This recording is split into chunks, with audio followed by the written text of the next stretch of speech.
Donc le sujet... Bonjour. Bonjour. Denis Ramos. Denis Ramos. Isole-toiture. Alors bon, on en a perdu un sur la route. C'est ça. Mais du coup, c'est bien, tu es à l'heure. Donc J'étais pas en retard, donc on peut prendre de l'avance. Bon, super. Alors du coup, on avait prévu donc de parler d'aménagement des combles. Oui. Tiens, je t'invite à prendre Merci. le micro. C'est top l'aménagement des combles dans un contexte où la famille évolue. Les seniors reviennent au foyer, les gens se séparent, il y a des familles recomposées. On a besoin d'optimiser l'espace dans les maisons. Et donc du coup, moi j'adore les projets d'aménagement, de rénovation des combles. Tu connais bien le sujet, non? Un petit peu oui, parce qu'aujourd'hui ça fait partie réellement d'un travail non seulement de précision dans la rénovation énergétique, parce que la rénovation, comme son nom l'implique, c'est pas forcément partir sur des plans à une base zéro, c'est qu'on va créer de l'espace habitable, donc avec du confort d'été, du confort d'hiver, on va économiser l'énergie qui est très coûteuse, mais aussi en fonction de l'existant, de transformer certains volumes. D'où l'importance d'avoir une capacité, je dirais, technique à la réponse de chaque chantier. Donc s'adapter à l'existant et fait sublimer, tirer le meilleur parti pour... Oui, et puis par expérience, on arrive aussi avec le client à l'orienter sur des choix de volume ou de disposition de pièces en fonction des pièces qu'on a dans l'étage inférieur, par des salles de bain, des douches, avec des évacuations ou arrivées d'eau, ce qui n'est pas forcément évident, mais c'est vrai que par expérience aujourd'hui, au bout de un peu plus de 25 ans maintenant, on arrive quand même à conseiller les gens à placer des pièces et optimiser l'espace. Ok, est-ce que tu peux te présenter du coup pour les gens qui nous regardent, voilà, dire qui tu es, la société, ce que vous faites, vos spécialités. D'accord, donc nous, moi Denis Ramos, j'ai créé mon entreprise en mars 2009, mais je viens déjà d'une formation d'isocombiste et j'ai créé mon entreprise dans l'isolation de combles perdus à la base, aménagement. D'accord. Et on a développé beaucoup sur de l'isolation par l'extérieur des toitures. Ah, le Donc, sarking. des tuilages, les sarking, alors ça c'est une marque effectivement. Ah, c'est une marque, le sarking? Oui, c'est pas un procédé pour moi. c'est un procédé, c'est l'isolation par l'extérieur de toiture, mais Voilà. il y a sarking, il y a Recticel, il y a beaucoup de produits concurrentiels mais qui sont très efficaces, Ouais. surtout pour du confort avec des réglementations thermiques qui évoluent tout le temps. Eh oui. Et donc on a développé, de par la dépose-repose de couverture, aussi un service de couverture. Donc on a une équipe technique qui est vouée qu'au remplacement de couverture, tuiles, ardoises, tuiles plates, etc. Et voilà, donc aujourd'hui on est composé de 14 artisans, je dirais, puisque je considère mes salariés comme des artisans, ils font partie entière de l'entreprise et ceux qui font aussi l'image de marque de l'entreprise. Ah, ça. Donc j'ai énormément de respect et je leur tire mon chapeau parce que aujourd'hui, comme on peut le constater sur plusieurs réseaux, notamment travaux-edf.fr, on a une note extrêmement importante, une note de 4,7 de mémoire sur 101 avis, ce qui n'est pas négligeable, mais ils ont compris qu'effectivement, de traiter les clients comme il se doit, comme si c'était chez eux, c'est s'assurer du travail à long terme. Bien sûr. Il n'y a pas de meilleure publicité que le client satisfait, le bouche à oreille, la qualité. C'est notre priorité, c'est ça. C'est la priorité. Du coup, alors, Denis, 5 conseils d'experts, ou allez, on va dire 3 parce qu'on a un petit peu bousculé le timing. 3 conseils pour aménager ses combles. Mettons, voilà, la famille est recomposée, on voudrait aménager là-haut pour faire peut-être 1-2 pièces, une salle de bain. Quels conseils tu pourrais me donner?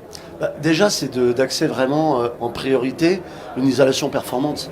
D'accord. Au-delà des pièces qu'on peut constituer sur l'existant, on travaille avec ce qui est sur place, mais c'est surtout de mettre un paquet sur l'épaisseur avec, je le conseille toujours, du double couche croisée tant qu'on le peut. Sur la charpente traditionnelle, c'est important pour éviter non seulement les ponts thermiques lorsqu'on chauffe un volume en hiver, mais aussi pour avoir un confort d'été.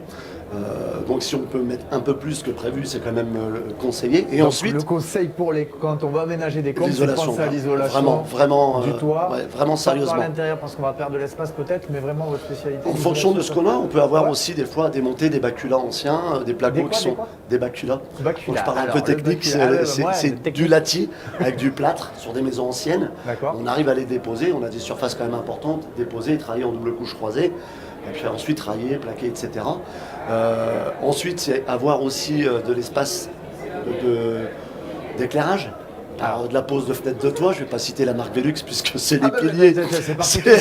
C'est les piliers aujourd'hui de la fenêtre du toit, la fenêtre de toit. Velux, De la fenêtre de toit, donc c'est aussi avoir des parties éclairées et puis toutes les options qui peuvent s'offrir ensuite sur ces parties éclairées de fenêtres, c'est-à-dire par des volets roulants, de la domotique, on en parlait tout à l'heure. J'ai vu une fenêtre qui est géniale, je ne sais pas si Velux le fait, mais c'est une fenêtre de toit où en fait on peut basculer une partie où ça fait carrément un mini balcon. Oui, alors c'est la fenêtre balcon, c'est comme ça qu'elle s'appelle chez Velux. Magnifique. On ne peut pas la mettre partout parce que ça nécessite des étanchéités au niveau des sols et puis un petit peu de couverture et de la maîtrise de couverture et d'évacuation d'eau. Mais c'est assez, quand on peut le faire, c'est assez marrant. On l'a fait sur une maison d'ailleurs ancienne à Reims, dans une maison en centre-ville, une maison de maître. C'était assez intéressant comme projet. Génial. Tu nous enverras des vidéos? Ah bah avec plaisir, oui. Elles sont payantes. Hein. À nous, c'est tout gratuit, on partage toutes les Avec informations. plaisir. Vous aurez en tout tous cas les des belles conseils. photos et les gens pourront se capter d'idées C'est ça. pour leur projet s'ils en ont. Le but, c'est d'inspirer, de conseiller. Donc, dans les conseils d'aménagement de combles, isolation, lumière, fenêtre de toit, dédicace à Velux. Troisième conseil. Bon, après, un petit peu de goût par la déco. Et ça, il y a des gens qui sont vraiment... Toi, je te sens plus technique Ah oui, parce que c'est mon métier, je suis passionné. Ouais. C'est d'ailleurs un défaut, parce que des fois, quand on vit de sa passion, au travers le client, ça peut paraître du baratin. Mais je suis un passionné avant tout, et à chaque fois qu'on me confie les clés d'un chantier, je le fais comme si c'était chez moi. Ah ben génial. Voilà. Bah, on est deux aussi, être passionné, mais bon, vu que moi j'ai deux mains gauches, c'est plutôt sur le digital et le partage de bons conseils et de bonnes informations. Ok, trois conseils intéressants sur la déco. Est-ce que toi tu as des sources d'inspiration, des magazines peut-être qu'on peut aller lire Non, là, on se fait aider parce qu'on parlait tout à l'heure de cercle d'affaires lors de la plénière et on a créé nous un cercle d'affaires au mois de janvier à Reims, qui est constitué aujourd'hui de 9 entreprises. Super. Il y a des électriciens, des plombiers, on cherche un peintre d'ailleurs en l'occurrence. Ah, on peut t'aider à trouver peut-être. Eh ben, c'est parfait, on va réussir à s'entendre, donc les photos seront gratuites. et ensuite, on va certainement, on en parlait tout à l'heure, à 2-3 partenaires, on va certainement intégrer justement quelqu'un qui fait de l'architecture d'intérieur pour nous amener une pierre supplémentaire à l'édifice. Un conseil déco. Exactement. Ok, mais ça on peut connaître des gens aussi pour vous, parce qu'à force de faire le tour de France et du monde pour trouver les meilleurs conseils, les meilleurs experts sur tous les sujets, on commence à connaître des belles entreprises. Donc, on est ouvert aux propositions. Et puis moi j'aime bien venir du côté de Reims, donc c'est pas mal. Du bon champagne. Voilà, je vous ai pas le dire, mais bon, tant pis. Ok, écoute, merci beaucoup Denis. De rien, bonne continuation. C'était super d'avoir ces conseils. Entendu. Je te souhaite une très belle Merci, bonne convention. continuation.